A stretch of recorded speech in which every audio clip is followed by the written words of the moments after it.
Hey there, quirky folks! I am your host, Anna, and today we're going to look at the ultimate villain of She-Hulk. With half of the series done, we still haven't got our big villain reveal.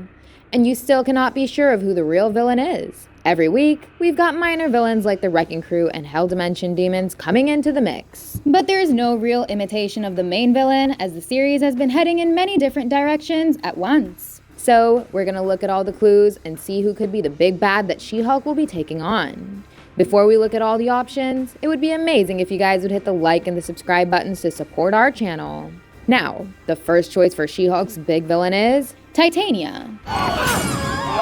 Initially, when Titania was announced for She-Hulk, one could have presumed that a female protagonist could have a female antagonist. Then Titania showed up in the very first episode, and She-Hulk knocked her down like the One-Punch Man. And many of us were left shocked upon the length of her role. But then, actor Jamila Jamil revealed that Titania will return to make Jennifer's life miserable in episodes 5 and 6. And she already struck back by trademarking the She-Hulk name and suing Jen Walters for using it. She's suing me over the name She-Hulk?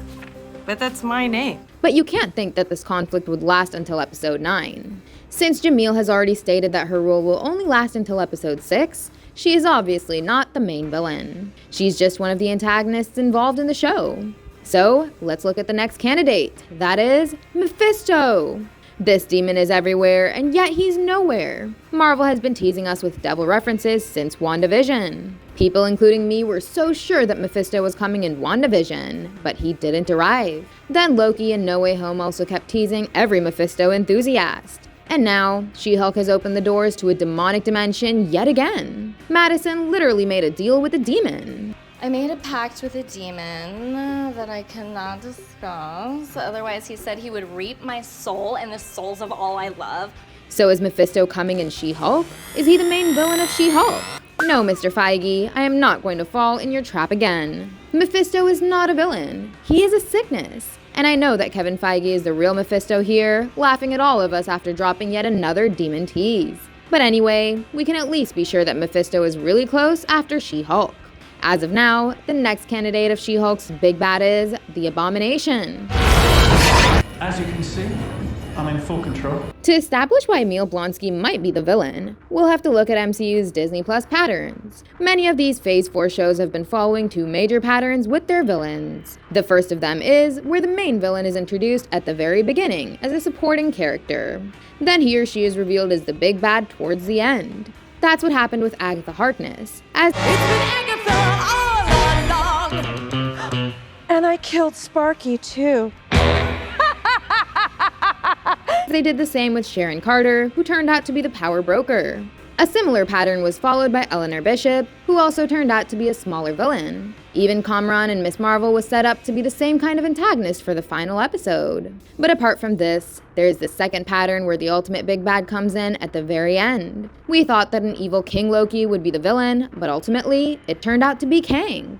Then in Hawkeye, Kingpin was introduced as another boss villain at the very end. So, if the MCU is following the first pattern in She-Hulk, then the Abomination has to be its final big bad.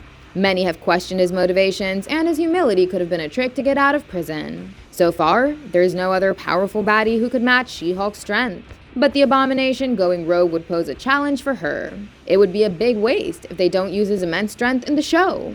He was expected to be added to the Thunderbolts lineup. But since that hasn't happened, maybe Marvel only planned for the Abomination to be the villain of She-Hulk. Or if they plan to recruit Emil Blonsky into the Thunderbolts at the end of She-Hulk. Then they could follow the second villain's pattern to choose their main villain, who could be none other than the leader. Very recently, Tim Blake Nelson was brought back at the D23 Expo. He played Samuel Stearns all the way back in The Incredible Hulk. And ever since then, this big-headed character has been working behind the scenes.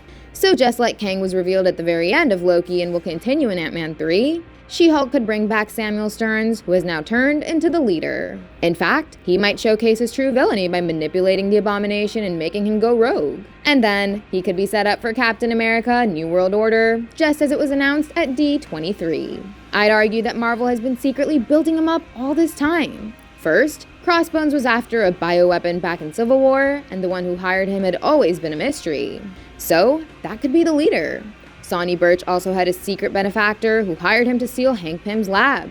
Again, this guy. And in She-Hulk, a mystery persona hired the Wrecking Crew to extract She-Hulk's blood. Thunderball, did you get it? No. Once you turned into She-Hulk, I couldn't pierce that nasty green skin.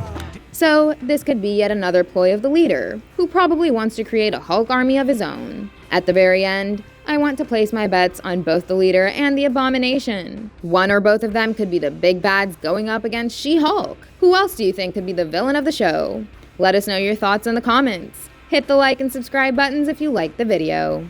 Goodbye and stay quirky!